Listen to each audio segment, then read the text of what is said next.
हज़रत हूद अलैहिस्सलाम अल्लाह ताला के बुजुर्ग और मकर्रमी पैगंबर थे।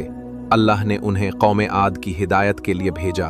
कौम आद हज़रत नूह अलैहिस्सलाम की कौम के बाद पैदा हुई। ये लोग बेहद ताकतवर, लंबे कद के और खुशहाल थे। इनका इलाका अहकाफ, यमन और ओमान के दरमियान एक रेगिस्तानी इलाका में था। कौम आद की ताकत और शान, ये लोग शानदार इमारतें, ऊंचे ऊंचे मजबूत स्तंभों वाले शहर और किले बनाते थे।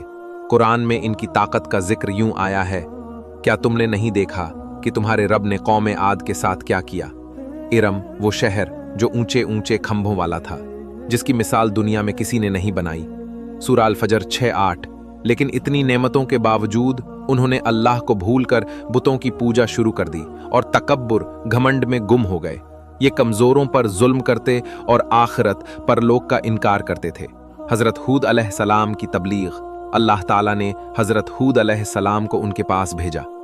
आपने बहुत नरमी और सब्र के साथ उन्हें तौहीद, एक अल्लाह की इबादत की दावत दी। ए मेरी कौम, अल्लाह की इबादत करो, उसके सिवा तुम्हारा कोई माबूद नहीं है।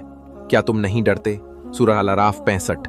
आपने उन्हें याद दिलाया कि जो कुछ उन्हें मिला है वो अल्लाह की तरफ से है, ना कि उनके बुतों से। कौम की जिद और इनकार। कौम आद ने आपकी बातों का मजाक उड़ाया और कहा, ए हूद, क्या तू कहता है कि हम अपने बुतों को छोड़ दें? तू तो झूठा है। सूरह हूद 53। वो अपनी ताकत पर घमंड करते हुए कहते, हमसे ज्यादा ताकतवर कौन है? हजरत हूद अलैहिस्सलाम ने जवाब दिया, जिस अल्लाह ने तुम्हें पैदा किया वो तुमसे ज्यादा ताकतवर है। लेकिन वो फिर भी न माने और बुतों की पूजा पर अड़े रहे। अजाब का ऐलान। हजरत हूद अलैहिस्सलाम ने उन्हें खबरदार किया कि अगर तुम बाज ना आए तो अल्लाह का अजाब जरूर आएगा। कौम ने न माना। फिर अल्लाह का हुक्म हुआ, पहले सूखा पड़ा, जमीन बंजर हो गई, बारिशें बंद हो गईं, जानवर मरने लगे। फिर भी उन्होंने तौबा नहीं की। फिर एक दिन आसमान पर एक काला बादल दिखाई दिया। कौम खुश हो गई कि अब बारिश आएगी।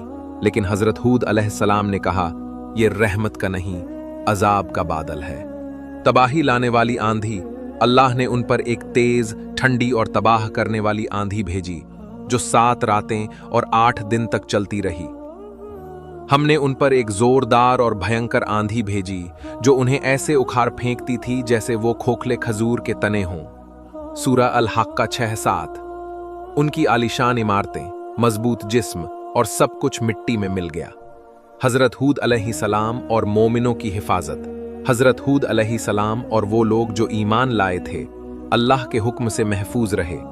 आपने उन्हें एक जगह जमा किया और उन्हें तूफान से पहले वहां से निकाल दिया। बाद में आप और ईमान वाले दूसरी जगह जाकर बस गए जहां अल्लाह ने उन्हें अमन दिया। सबका सीख। ताकत, दौलत और तरक्की अल्लाह की इबादत के बिना बेमानी है। तकब्बुर और कुफ्र का अंजाम हमेशा तबाही होता है।